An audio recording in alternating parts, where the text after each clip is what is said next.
trend lines. You guys all see how I'm able to make money in this market. How to know when a stock is considered bullish and how to know when a stock is considered bearish. If I bet that a stock is going to go up when it's currently on the bearish side of the trend line, I'm driving on the wrong side of the highway. Let's just imagine this analogy for a second. If I pull onto Route 80 or the 405 or whatever it may be, and I am driving on the wrong side and I have these cars coming at me coming 80, 85 miles per hour, there's a great chance that I'm going to be in an accident. There's a great chance that I'm going to be in some pain. There's a great chance that things are not going to work out the way that I want them to. Same exact thing with stock trading. In stock trading, if I am going on the wrong side of momentum, there's a great chance that I am not going to be having a good time. So let's take a look over on SMCI here. SMCI, this is a perfect example. Notice we are considered bullish as long as we're above this trend line, and we are bearish underneath this trend line. Now, as we can already see, I want to be going with the grain of traffic. I want to be going with this momentum. I don't want to be going against it. But at some point, I will turn around and go home. At some point, I will be wanting to go with that momentum towards the opposite side. But if I buy here, if I buy here, if I buy here, if I buy in any of these areas above this mark where I am considered bullish, there's going to be a lot of pain for me ahead if I am betting against that play. But I get it, guys. People are always trying to find the tippity top. Hey, Deck, SMCI is going on a nice spike. I'm going to look to short this play, bet against the company. I'm going to bet that it's going to fall at this moment and it goes up higher. Oh, I'm going to bet it's going to fall at this moment and it falls for a little bit and then it goes up even higher. It's very difficult to nail the very tippity top. And just quick little lesson, the only time to know that we're at a tippity top is when we have upper shadows. So when we see upper shadows on a candle or an upper shadow right here or upper shadows right here on the candles, that does indicate a reversal is going to be coming. So you can look for shorts on upper shadows, but not only can you look for shorts on your upper shadows or put contracts on upper shadows, basically betting that a stock is going to fall, but you can double confirm that. Not only do we have an upper shadow, but then when we crack the trend line, that's when we start fading and falling. Another great example of that is going to be on RENT today. RENT,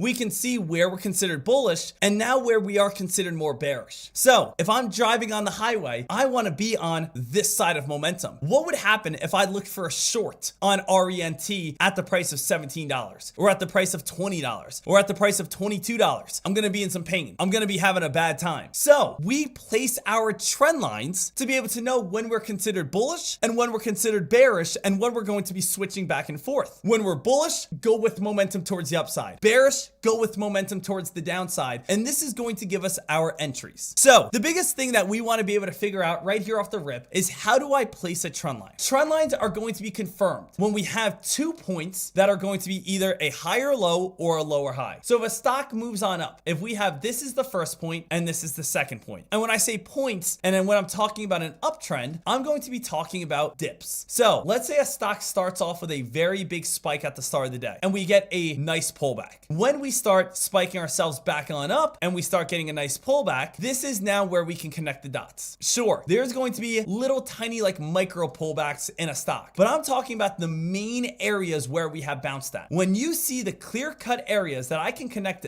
this trend line to this trend line, now I can continue this into the future. And now other traders are going to do this as well. So now we're going to be able to say, hey, when we come back down to this price point, I'm going to look for a dip buy as I think the play is going to move on up. And in most of the cases, we do bounce off this area and we move on up. Now, what do traders do off this? They say, awesome, I'm going to place a stop loss right here or place a stop loss right here. And now what's allowing us to do is we could be able to make maximum money, maximum profit towards the upside and only have a minimal loss. So you can see I could lose $200 in case it does crack, or I could be able to make $1,000 plus if it does continue to bounce. So playing trend lines is going to allow us to have a very small amount of losing and being able to allow us to have a maximum reward ahead. So imagine if we jumped in right here, lost only this amount, but if we win this amount. This could be a $5,000 profit with only a $500 loss because we are allowing ourselves to win more than we lose. So, when we're trading, there's never going to be 100% trade. There's always going to be a chance of losing. And that's what we need to understand here. So if I take a look over on Rent, we can see how Rent's starting to turn a little bit. How can I see these trend lines? Well, if I'm taking a look over on Rent here, team, I never want to connect dots that are a little too straight up, okay? You always want to give it maybe about 30 minutes to try to figure out where a trend line is actually developing. It's very tough to figure out a trend line within the first 10 seconds. We need the price, we need the stock to actually develop to be able to figure out where a trend line is going to be. So for instance, if I connect this dot right here, and now here's about 30 minutes, and let me just keep connecting this into the future, I'm going to assume that we are going to have that very nice dip buy opportunity, and then we do get that crack, and now we're starting to get that sell-off. Let's go to a different one here. Let's go to SMCI, because SMCI I think is going to give us a couple more bounces. So you can see like SMCI right here. SMCI, we had straight up, straight down. Okay, so we basically just had straight up, straight down. Here's our main area of support. That's not a trend line, that's just support. But what I do notice is that this area right here, I'm gonna take a little screenshot of this and draw on this so you guys can see exactly what my mindset is. I can see that this area is basically a great area that I could kind of connect with this area, which also lines up with this area and this area and this area and probably connect right around this area. And now I'm just going to kind of get a little rough draft of there's a nice trend line. And now I know that anything's on top of this is going to be more towards the bullish side, and anything's over on this side is going to be more towards the bearish side. So now I can actually say to myself, all right, hey, let me draw this out. And a lot of your software is going to do this for you, where you can just draw it on out and bada boom, bada bing. Now I have a nice tasty trend line where I know where I should be able to jump in on this play. So how do I play trend lines at this point? Well, when I play a trend line, I'm now going to say, all right, if I'm in on this play already, I can always take profits after I see an upper shadow, because I know upper shadows are going to lead to reversals, or I can take profits right when it cracks the trend line. So let's say you are already in on it. Let's do two different ways. You are already in on it, and the other way is you are going to jump in on it. So one way is you jumped in on it right here.